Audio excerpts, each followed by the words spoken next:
បាទវីដេអូ highlight ពេញមួយការប្រកួតវគ្គ16ក្រុមចុងក្រោយជើងទី2បាទពីរង្វាន់សម្ដេចតេជោលើកទី19ថ្នាក់ជាតិ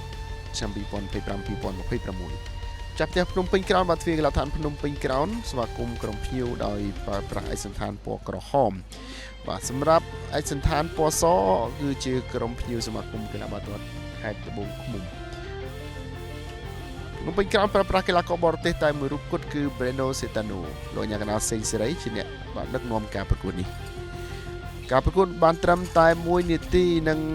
43វិនាទីតែប៉ុណ្ណោះ Breno បាទបញ្ជូនបាទហើយក៏ឲ្យបន្តដោយពៅប៉ុនវុធីកីឡាករយ៉ែមដេវីតជាអ្នកទាត់បញ្ចូលទីបានសម្រេចគ្រាប់បាល់ទី1បាទការលេងយ៉ាងស៊ីចង្វាក់គ្នានៅក្នុងតំបន់ចង្អៀតដេវីតគៀសហើយក៏ទាត់គេចផុតអ្នកចាំទីគង់រ៉ាវ៉ាត់1-0បាទកីឡាករបរទេសបាទ Raul Feher Rigneting ក៏បង្ហាញក្តីរីករាយមកដែរព្រោះការរកបានគ្រាប់បាល់របស់មិត្តរួមក្រុមត្រង់នេះ Brandinho គេបាទព្យាយាមលេង1-1គៀសបានសម្រេចកាត់ទៅផុតវុតឡានដល់សល់យ៉ែមដេវីតតែម្នាក់ឯងពេលបញ្ចូលទីងាយនៅនាទីទី7បាទដែលជាគ្រាប់បាល់ទី2របស់ភ្នំពេញក្រោនចំណែកឯត្រង់នេះវិញជាការបញ្ជូនរបស់ផាច់សុជាវីឡា free header សម្រាប់យ៉ែមដេវីតនិងតែតបញ្ចូលទីបានសម្រេចគ្រាប់បាល់ hat trick របស់ខ្លួននៅនាទីទី9 hat trick របស់យ៉ែមដេវីតគឺធ្វើឡើងក្នុងរយៈពេលត្រឹមតែ7នាទីជាងតែប៉ុណ្ណោះបាទគឺនៅនាទីទី2នាទីទី7និងនាទីទី9បន្តមកទៀតវុតឡាក៏រកបានគ្រាប់ទី4តាមរយៈការទាត់បុកបាទហើយក៏ខ្ទាតត្រឡប់មកវិញវុតឡាជាអ្នកបាទទាត់បញ្ចូលទីបានសម្រេចបាទឡងមកចំជើងតែម្ដងវគ្គទី1បញ្ចប់ត្រឹមលទ្ធផល4-0 3គ្រាប់របស់យ៉ែមដេវីតនិង1គ្រាប់ទៀតរបស់កីឡាករវុតឡាយ៉ាងណាក៏ដោយក៏មានបាល់ជ្រុងមួយផងដែរតែក៏តែតមិនបានសម្រេចការប៉ុនប៉ងពីចម្ងាយគឺរំលងរបាទីចំណែកឯត្បូងឃ្មុំក៏មានឱកាសមួយជើងដែរដោយកីឡាករធីភីរ៉ាតែមិនបានសម្រេចនោះទេការបញ្ជូនមួយទៀតមកឲ្យខៀងមិញហួរទាត់យកតែម្ដងក៏មិនបានផលដូចគ្នាវគ្គទី1ភ្នំពេញក្រោននៅមុខ4-0លើត្បូងឃ្មុំហើយចូលដល់វគ្គទី2ក៏មានការបាទប៉ុនប៉ងបញ្ចប់ទីនិងគៀបសង្កត់យ៉ាងខ្លាំងពីក្រុមភ្ញៀវបន្ថែមទៀតបាទត្រង់នេះគឺជាការកិច្ចចុះកិច្ចឡើងពើពុនវិធីទទួលហើយបាទឲ្យទៅវិញយ៉ាងល្អដេវីតត្រូវការគៀសតែបន្តិចតែប៉ុណ្ណោះដើម្បីកិច្ចអ្នកចាំទីគង់រ៉ាហ្វាត់ចូលទីបានសម្រេចគ្រាប់បាល់ទី4របស់ខ្លួននៅនាទីទី49ជួយឲ្យភ្នំពេញក្រោននៅមុខ5-0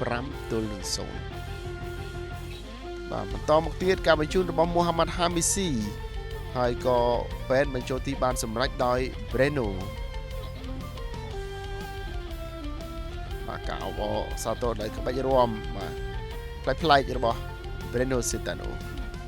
ត្រង់នេះពៅពុនវិធីឱកាសល្អដែរតែទាត់កិច្ចពេកធ្វើឲ្យផុតទីតែម្ដងចំណែកឯកីឡាករនីរ៉ូសាលីបាទដាច់ចិត្តត្រង់នេះផ្ដាច់ទៅដូចបញ្ជូនឲ្យធ្វើឲ្យហាមីស៊ីមានឱកាសកាត់មកខាងក្នុងវុតឡាជាអ្នកតែតបញ្ចូលទី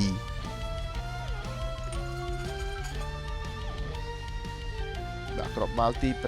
របស់ភ្នំពេញក្រោនបន្តមកត្រង់នេះសេនពូលឹបដែលជាខ្សែការពារក៏មានឱកាសទាត់មួយជើងសម្ដៅទីដែរតែសង្គ្រោះបានដោយសវែងសម្ដៅទៅវិញយ៉ាមូស្លីមបាទបញ្ជូនមកបាទតែតបញ្ឆិតបន្តិចវីឡាបាទអត់បានត្រៀមខ្លួនហើយត្រង់នេះបាទវីឡាខ្លួនឯងជាអ្នកទាត់បញ្ចូលទីតែម្ដងពីក្រៅប្រអប់យ៉ាងល្អបុកនឹងបង្គោលខ្ទាតចូលទី